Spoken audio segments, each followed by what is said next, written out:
신약성경 마태복음 26장 47절에서 56절입니다. 주께서 한밤을 피땀을 흘려 기도로 보내시면서 하나님의 뜻을 기쁨으로 받아들입니다. 이제 다 준비되었습니다. 마음에 결단이 이루어진 겁니다. 그리고 제자들을 향해 말씀하기를 이제는 됐다, 일어나 가자라고 말씀하십니다. 기도로 결정한 사람에게는 어떤 갈등도 두려움도 없습니다. 십자가를 향해 나갈 뿐입니다. 잠든 제자들을 깨우시며 일어나려 하실 때 주님의 제자이며 마지막 만찬까지 함께 있었던 가룟 유다가 대제사장과 장로들이 보낸 자들을 이끌고 감람산으로 올라옵니다. 그들의 손에는 칼과 몽둥이가 들려져 있었습니다. 성경은 그들을 잡으러 온 사람들이 큰 무리라고 말합니다. 사실 종교 지도자들은 명절인 6월절이어서 많은 사람들이 모여드는 때였기 때문에 6월절이 지난 다음에 예수님을 잡으려 했으나 유다가 좋은 기회를 제공해 주므로 그 시기가 적어도 일주일을 앞당겨졌습니다. 악인의 악을 통하여 하나님의 뜻이 이루어지고 있었던 것입니다. 사람들의 눈에 띄지 않는 동산은 예수님을 잡을 수 있는 매우 적절한 장소라고 생각하고 유다를 앞세워 올라온 것입니다.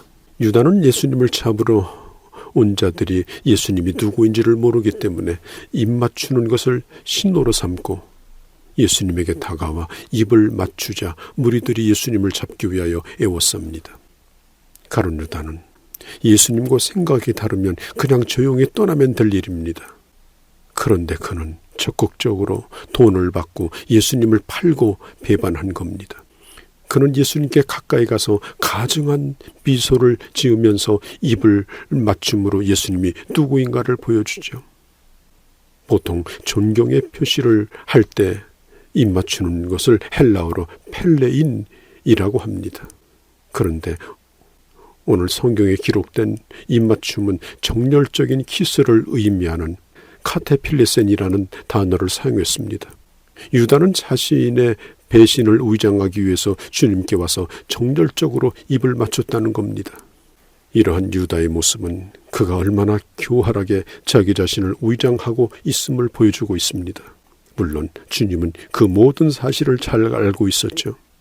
유다는 가장 친밀한 표시로 예수님을 잡는 신호로 삼았던 것입니다.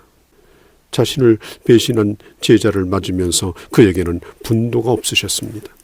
악한 악마의 모습으로 변한 제자에게조차 끝까지 사랑의 모습으로 대하여 주셨습니다. 아마 가룟 유다에게 이런 예수님의 모습이 훗날에 그의 기억 속에 큰 후회와 뉘우침으로 다가왔을 겁니다. 주님은 자신이 예수님을 배반할 줄 알면서도 끝까지 나를 품으셨구나.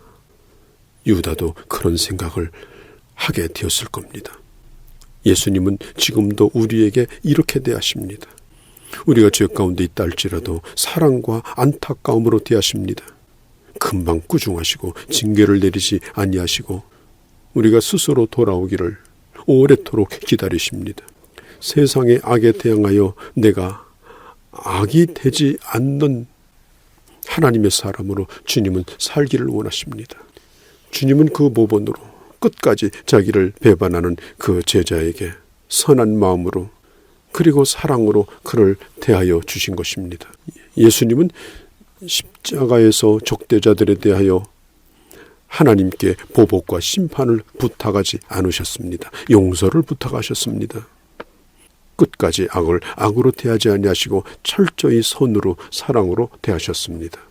그때 베드로가 갑자기 칼을 뺍니다. 여기서 칼은 마카이라 살상용 칼입니다. 그러더니 대제사장의 종의 귀를 쳐서 잘라버립니다. 베드로는 목숨을 걸고 주님을 배반하지 않겠다는 약속을 지키기 위해서 이런 행동을 했을 겁니다. 그러나 주님은 주님을 체포하러 온 사람에게 무력으로 맞서는 것은 주님의 뜻이 아니라고 하셨습니다. 칼을 거두라고 말씀합니다. 그러면서 칼을 쓰는 자는 결국 칼로 망할 것이라고 말씀하시면서 당장이라도 성부 하나님께 청하면 무수한 천사들을 동원하여 저들을 한꺼번에 멸할 수 있으나 만일 그렇게 한다면 어찌 하나님의 말씀이 이루어질 수 있겠는가? 이 모든 과정은 하나님의 말씀이 이루어지는 과정이 아니던가? 52절 그리고 54절에 그렇게 말씀하시죠.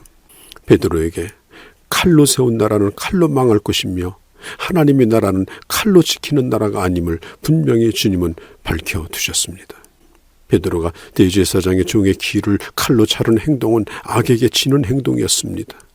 예수님은 천사 12군단을 부르실 수 있는데 부르지 않았다라고 말하죠.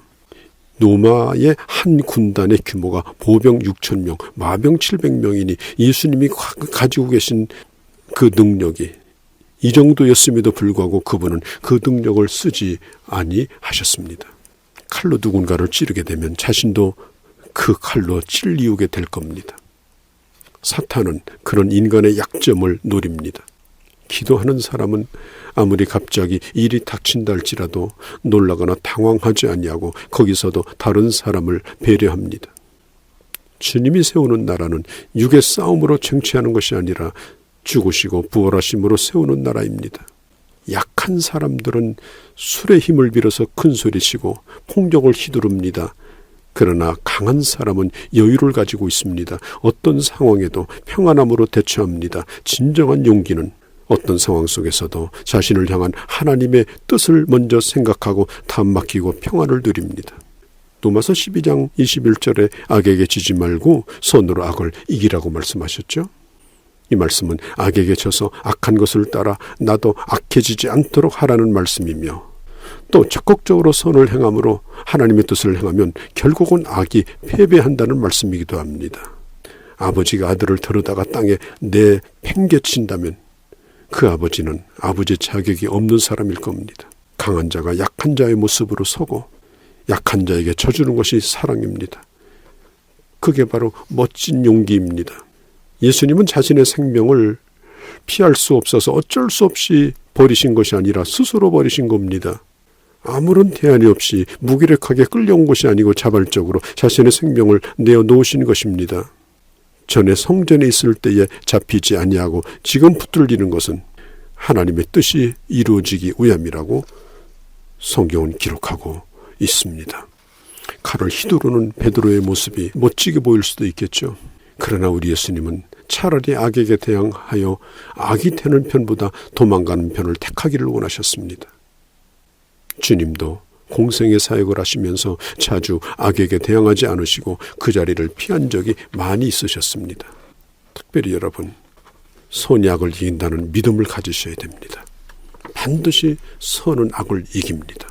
죽음의 십자가는 부활로 말미암아 승리의 십자가가 되었습니다.